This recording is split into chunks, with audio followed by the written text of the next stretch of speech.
Everyone, so we are going to begin with our lecture on brain functions in creativity and problem solving. Okay, so I'm going to share my screen.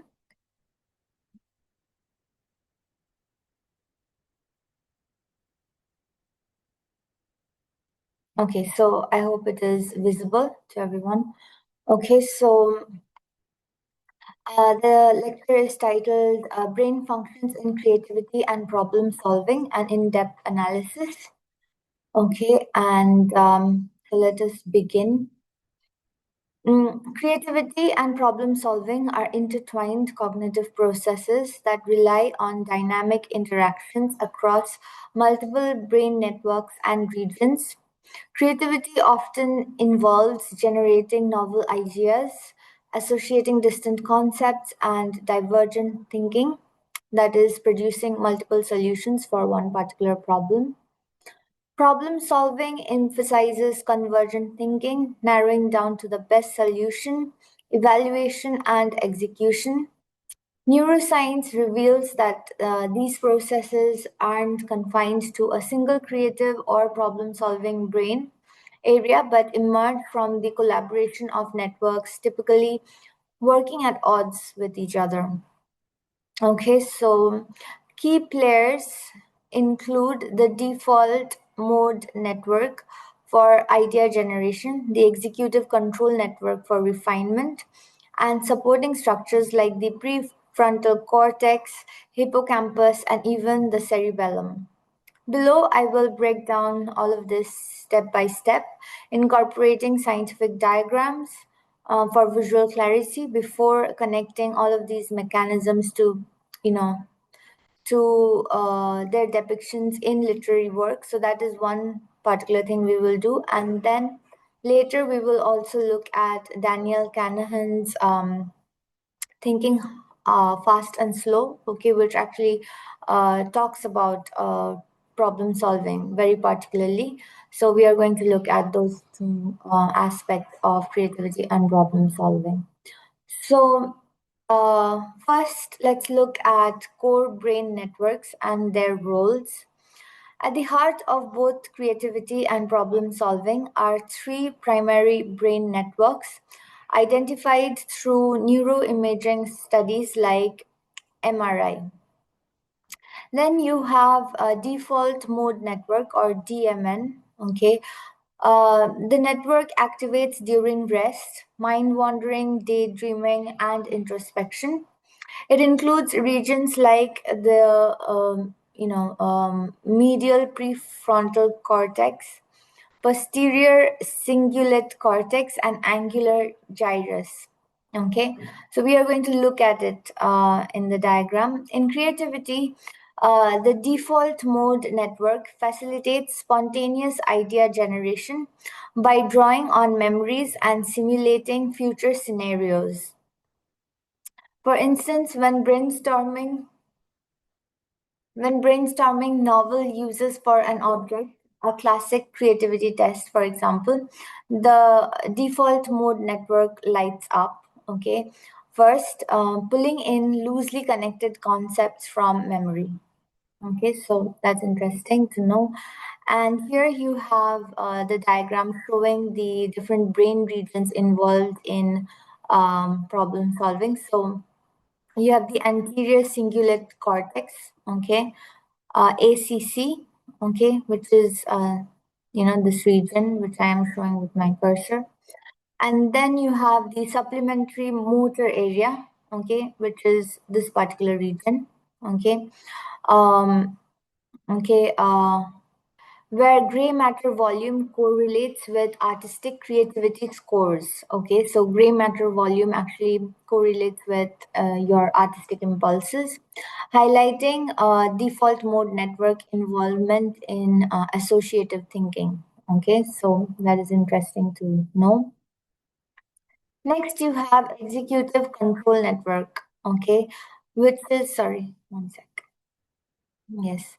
So you have the executive control network, okay, which is centered in the dorsolateral prefrontal cortex, okay, or DLPFC. okay, and anterior cingulate cortex. All right, so the network handles focused attention, working memory, planning, and decision making. It is antagonistic to the DMN under normal conditions, but couples with it during creative tasks. Okay, so the executive control network works together with the default mode network in order to, in order to perform creative tasks. In problem solving, the executive control network evaluates ideas, okay, inhibits irrelevant thoughts, and converges on solutions. Suppressing DLPFC activity, example via transcranial stimulation, can boost creativity by reducing rigid thinking, allowing more flexible forms of problem solving. Okay, so significant. If you manage to, suppress your dorsolateral prefrontal cortex or DLPFC activity, it can actually boost creativity by reducing rigid thinking. Okay, sometimes you get stuck in certain thought patterns, so it actually helps with reducing rigid thinking and allows for more flexible forms of solving problems. Okay, so now we will look at salience network. All right, so anchored in the insula and anterior cingulate. Okay, uh, uh, it detects relevant stimuli and switches between DMN, which is internal focus, and you know executive control network, okay, which is external focus. All right, so it plays a pivotal role in spotting novel patterns or problems, directing attention to aha moments, all right, in insight based creativity and problem solving.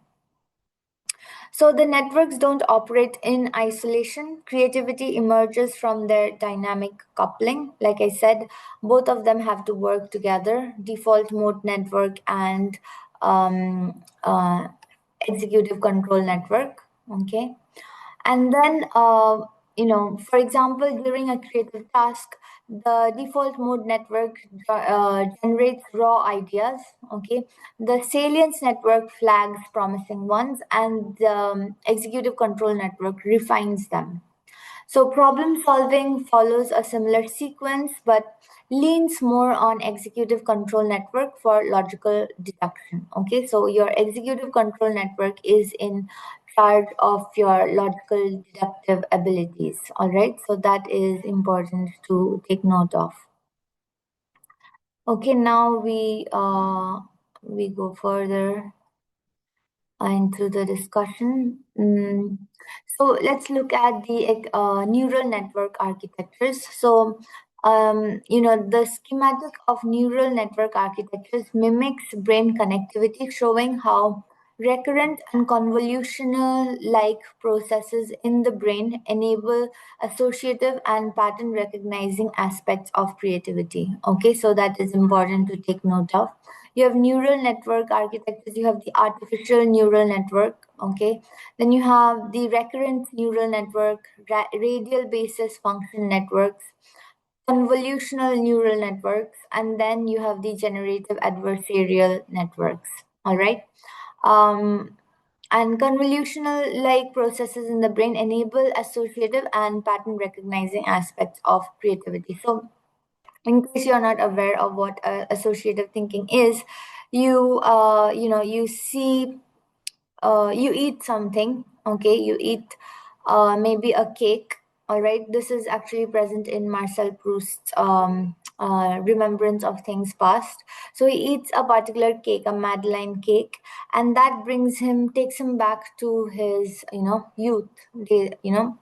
So particularly that is an instance or an example of associative thinking. All right, and pattern recognizing is, when you realize that if you speak rudely with one particular person, that person doesn't, reply rudely back to you, but creates problems for you later.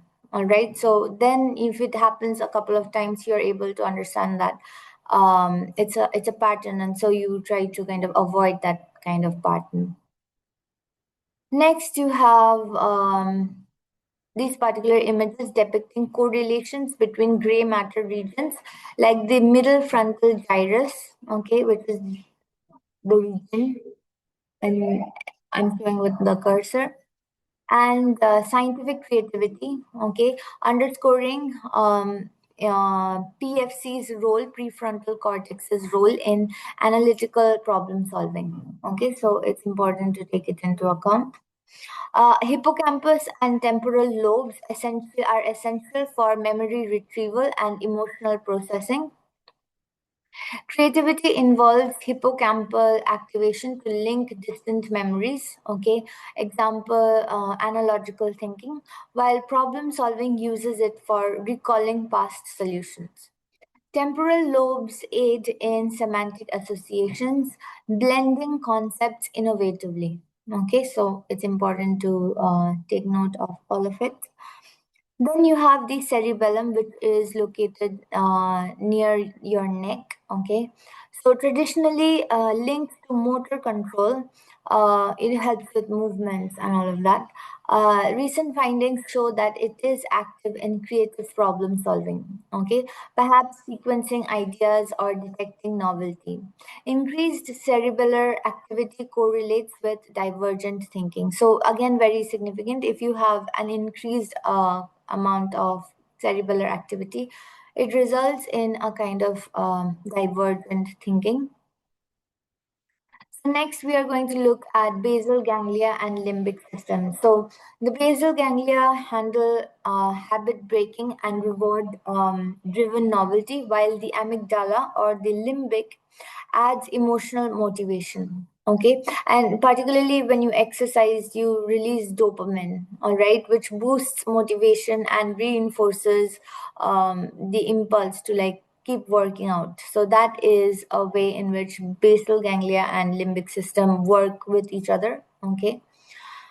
Next, you have parietal lobes, all right, involved in sensory integration and spatial reasoning. Okay, supporting visualization in creative tasks and pattern recognition in problems. So it's the same that we were discussing earlier. It's parietal lobe looking involved in sensory integration and spatial reasoning, helps you map out, you know, the space around you, helps you understand where you are present. And neurotransmitters like dopamine enhance all of the processes by signaling rewards for novel ideas, while synchronized brain waves, example alpha waves in frontal and parietal areas, facilitate the flow of ideas. Okay, so important to take it into account. Then you have overlap. You have certain overlap between creativity and problem solving. Okay, so creativity and problem solving share neural pathways but differ in emphasis. So again, very significant. Different areas of your brain are involved in the processes of doing something creative and solving something. All right, so. Uh, but then, even though they are actually different, you still have overlaps between them. All right, so that is what we are going to look at. So, shared mechanisms both require divergent DMN driven and convergent executive control network driven thinking. Okay. Insightful moments such as the eureka or the aha moment involve rapid, um, you know, um, default mode network and executive control network synchronization, as I mentioned earlier in the beginning of the presentation, often with hippocampal memory retrieval. So it is important to know that the hippocampus and amygdala are actually very much involved in retrieving memory, and particularly, like I gave the example of associative thinking, when you smell something and it takes you back to a particular memory. Okay, or you eat something and then it reminds you of somebody with whom you have eaten that product. So that is actually amygdala. Okay, so amygdala works to kind of retrieve memory through the through the functioning of these olfactory senses. Okay, so that is important to take into account. Then you have, certain differences. You have certain shared mechanisms between default mode network and executive control network, but alongside it there are also differences. Okay, so creativity prioritizes novelty and breadth. Okay, for example, high default mode network activity for ideation, okay, while problem solving stresses precision and feasibility. Okay, so again, very, very significant. When you are actually doing something creative, okay, what you are prioritizing is the newness of the idea, okay, the newness of the idea and how different it is from everything else. Okay, and yeah, so a high default mode network activity is essential for ideation, okay, to develop that thinking process, while problem solving stresses precision and feasibility. Okay, so your executive control network is involved more in making very logical decisions. And I'm not there is also the very good example of differentiating between left brained people and right brained people. So for example, if you close your hands in this particular manner, and if you see that your left thumb is above your right thumb, then that actually means that you're a right brained person. Okay, and it's always the case. It's your right brain functions more prominently, and the right side of the brain is associated with creative works, with imaginative works, okay, which require a certain kind of novelty of thought. All right, and of an interest in the artistic. Okay, those are the kind of areas that the right brain part of the brain deals with.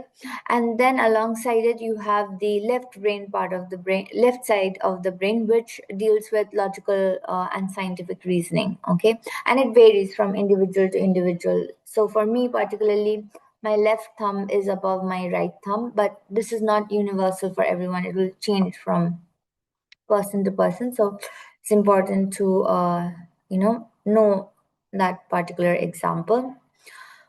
Okay, so then you have certain differences. As I said, creativity prioritizes novelty and breadth. Okay, and you need high amount of default mode network activity for ideation, particularly, and problem solving stresses on precision and feasibility. Okay, so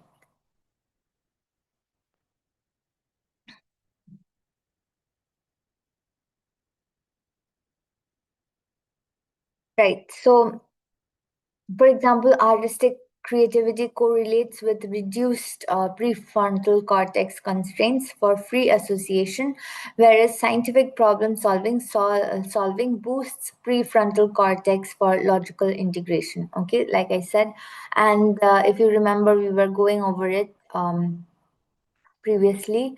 Um,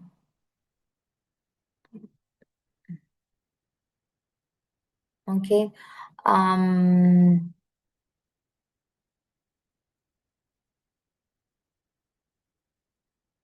yeah, just one moment. Where we looked at yeah, prefrontal cortex is particularly involved in analytical problem solving. Okay, so we have kind of looked at it. Um, um, but yeah, particularly for your creative part of the brain to function, you need your particularly for the creative part of the brain to function, you need your prefrontal cortex to not be active so much, okay, because it promotes rigid thinking.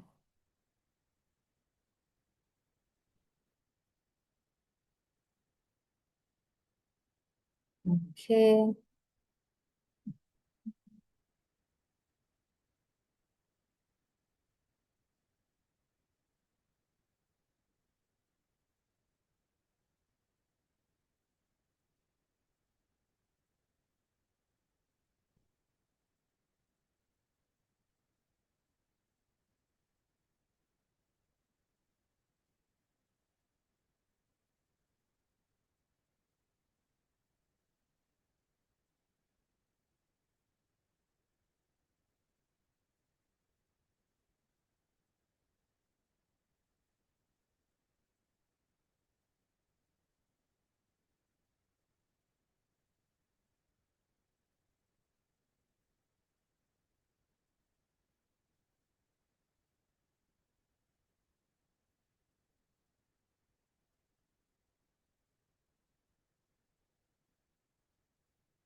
Right.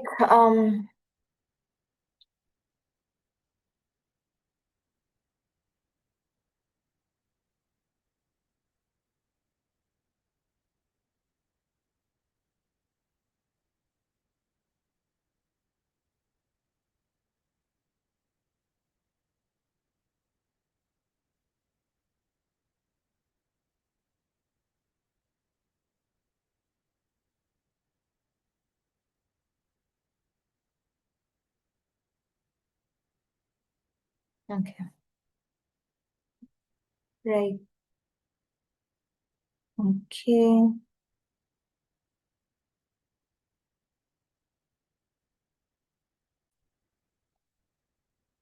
Yes, so I just had to kind of delete a few things. So let us continue with our discussion. Okay. So we were looking at overlap between creativity and problem solving, and I was telling you that the prefrontal cortex, reducing the activity of the prefrontal cortex actually benefits creative thinking. Okay, because it functions by kind of promoting rigid thinking, which is why it is very good for problem solving. Okay, like following patterns and kind of applying rules, okay, in order to solve problems. So that way, prefrontal cortex is good for logical integration. Okay. Next, you have this particular argument. So I'm just going to read it out. Creativity and problem solving are not binary opposites, but rather complementary cognitive processes that draw from overlapping neural substrates while diverging in their operational emphasis. Both involve navigating ill defined or constrained mental spaces to produce novel or effective outcomes, yet they differ in how they prioritize cognitive flexibility versus structured evaluation. Okay, building on the foundational points, all right, which we discussed: shared divergent, which is the default mode network or the default mode network driven, and the convergent, which is the executive control network driven thinking. With insight moments relying on rapid synchronization, recent neuroimaging meta analysis and fMRI studies provide deeper insights into all of these kinds of dynamics. Okay, so for instance, both processes engage a core set of brain networks for idea generation and refinement. Okay, but creativity often amplifies spontaneous associations, whereas problem solving leans towards goal directed precision. Okay, so very significant again. Creativity, as I mentioned, is always kind of working with spontaneous associations. You suddenly see something, a beautiful rainbow perhaps, and you want to immediately, it brings back another memory of when you had seen the rainbow when you were young, and then immediately you start writing something with it. So that is a form of spontaneous association, and creativity relies on those kinds of spontaneous associations. Whereas problem solving particularly leans towards goal directed precisions. Okay, so something that can be understood and can be followed, okay, and can be done by many, okay, because there is a fixed pattern. So that kind of goal directed precision is reliant on the prefrontal cortex. And yeah, so I will expand on the aspects with evidence from contemporary research incorporating visual diagrams for clarity. Okay. Let us look at the shared mechanisms first. We have already seen that there are overlaps between default mode network and executive control network. So, what are these shared mechanisms? Neural integration for idea emergence and insight. Okay, let's look at that. So, at their core, creativity and problem solving share neural pathways that facilitate the interplay between free form ideation and focused execution. Okay, so the particular kind of overplay involved in creativity and problem solving becomes evident in the dynamic coupling.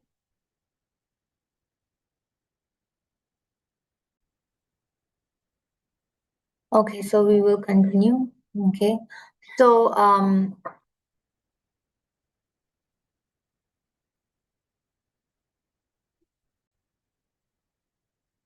okay, so we will continue. Okay, so the overlap is evident in the dynamic coupling of the DMN, which is the default mode network, involved in internal simulation and memory based associations, okay, like we were discussing earlier. And then you have the executive control network, which handles attention, inhibition, and decision making, okay, often mediated by the salience network, which we looked at earlier, for detecting relevant stimuli. Okay, studies show that the network of integration supports creative cognition broadly, where problem solving benefits from creative elements like analogical thinking, and creativity requires problem solving skills for feasibility checks. Okay, so important to take all of it into account. Right. Now we are going to actually continue with looking at the brain activation map, okay, which illustrates the overlapping regions, for example, the prefrontal and temporal areas. Okay, so you can see that there are overlaps. Okay, um, activated during creative ideations, which also underpin problem solving tasks like puzzle resolution. Okay, so uh, the overlaps are indicated by the colors. Okay, so you have red and yellow kind of working almost present alongside each other, so that indicates the overlaps. And similarly, seed based connectivity analysis reveal hubs like the dorsolateral prefrontal cortex, or the DLPFC, and posterior cingulate cortex, or the PCC, as common nodes, okay, where the default mode network seeds show positive correlations with executive control network regions during insight moments. Okay, so important to take it into account, right? And then we will actually go over one other thing. So in the diagram that is given on the left side, you see that the diagram highlights functional connectivity from a PCC seed, okay, the DMN core, to executive control network areas like the DLPFC and insula, supporting shared eureka experiences in both creativity, which can be artistic breakthroughs and all of that, and problem solving, such as scientific hypotheses. All right, so you see that there's a functional connectivity, okay, from PCC seed, or the DMN area, to the executive control area. Okay, so the PCC seed, you can see that, and then you have the DLPFC, okay, DLPFC, and there are overlaps clearly between them. So then let us go and look at insight and representational changes. So Eureka moments, common to both, involve rapid hippocampal memory. Okay, like we were discussing, hippocampus and amygdala are the parts of the brain that are involved in retrieving memory. Okay, so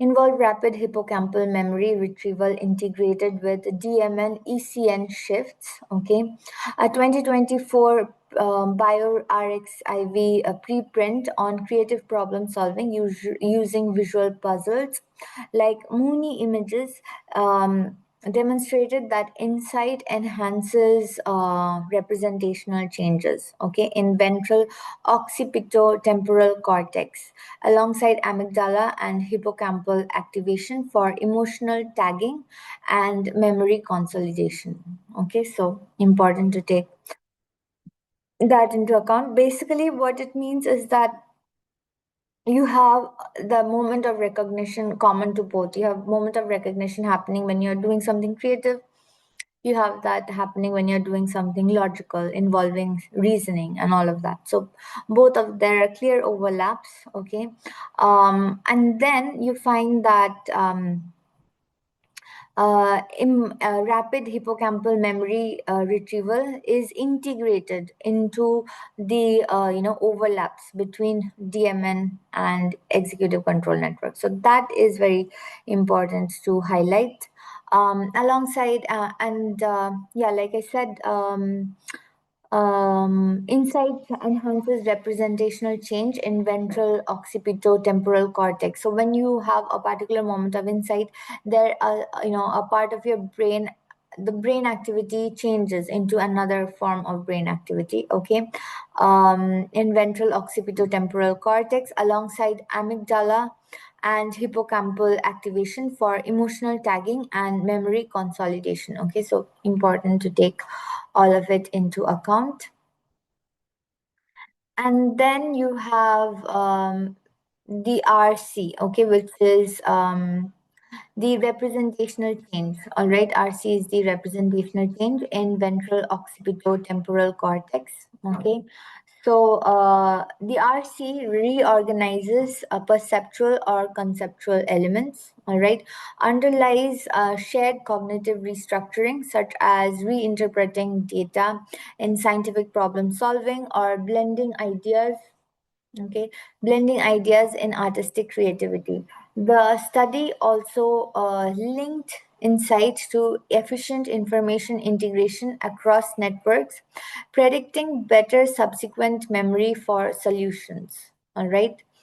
The overlap extends to exploration behaviors. A 2025 meta analysis found common activations in the bilateral inferior frontal junction, or the IFJ, and left pre supplementary motor area between creativity and exploratory tasks, suggesting that both the processes draw from neural search mechanism for novel associations. Okay, so very significant to take it into account. I will stop my presentation, and with the next one we will continue, and I will discuss the representational change of the RC function in greater detail in the next presentation. So thank you all so much for listening, and I will see you in the next lecture.